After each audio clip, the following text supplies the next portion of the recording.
রাজ্য সরকারের যে ইনকাম করার ফান্ড বন্ধ আছে, তাই এই রাজ্যের 1 কোটি টোটোর কাছ থেকে টাকা তুলে যে নির্বাচনী ফান্ড তৈরি করার চেষ্টা করছে।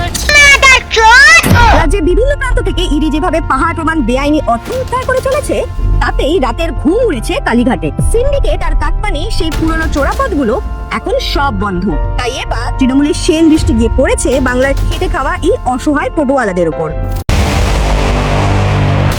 ভোট জিতছে 300 কোটি টাকা তোলা আদায়ের টার্গেট কালীঘাটের। হ্যাঁ, ঠিকই শুনছেন, হিসাবটা প্রথমে একটু মিলিয়ে নিন।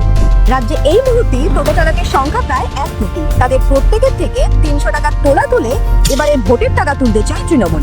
রাজ্যের বিভিন্ন প্রান্ত থেকে ইডি যেভাবে পাহাড় প্রমাণ বেআইনি অর্থ উদ্ধার করে চলেছে, তাতেই রাতের ঘুম উড়েছে কালীঘাটে। সিন্ডিকেট আর কাটমানি সেই পুরনো চোরাপথগুলো এখন সব বন্ধ।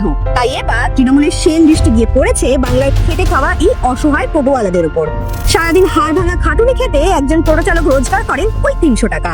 আর ঠিক সেখানেই মমতা বাহিনীর নেতারা ফতোয়া জারি করেছেন, রেজিস্ট্রেশন করতে হবে, ইন্স্যুরেন্স করতে হবে, আরো বিভিন্ন টাকা দিতে হবে, যা আসলে ঘুরপাথে সেই কাটমানি হিসেবে ঢুকছে তৃণমূলের অ্যাকাউন্টে।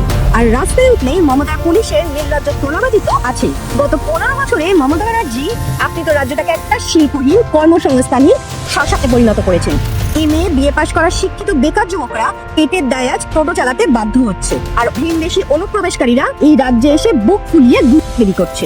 বাংলা গুলিপুত্ররা টোটো নিয়ে রাস্তায় নামলেই ফতোয়া, হাই রোডে ওঠা যাবে না, বিকল্প কোনো সার্ভিস রোড নেই, অথচ জুলুমের শেষ নেই। তো বাংলার এই বেকার যুবকদের টোটোগুলো কি এবার আকাশে উঠবে?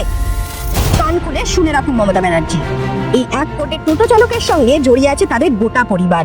বর্তমান রাজ্য সরকারের যে ইনকাম করার ফান্ড বন্ধ আছে, তাই এই রাজ্যের 1 কোটি টোটোর কাছ থেকে টাকা তুলে যে নির্বাচনী ফান্ড তৈরি করার চেষ্টা করছে। আমরা সরকারের বিরুদ্ধে ব্যবস্থা নেব। 1 কোটি টোটো থাকলে 5 কোটি ভোট, একটা ফ্যামিলিতে 5টা করে ভোট আছে। আমরাও দেখবো সরকার কি করে আমাদেরকে ঠকায়। অর্থাৎ সোজা অঙ্কে রাজ্যে অন্তত কয়েক কোটি ভোট। পেটের দায়ে পথে নামা এই গরিব মানুষের পেটে লাথি মারার এই নোংরা খেলায় মেতে উঠলে আগামী 26-এ ইভিএমে এই কয়েক কোটি ভোটই আপনাদের রাজনৈতিক অস্তিত্ব সমূলে উপড়ে ফেলবে।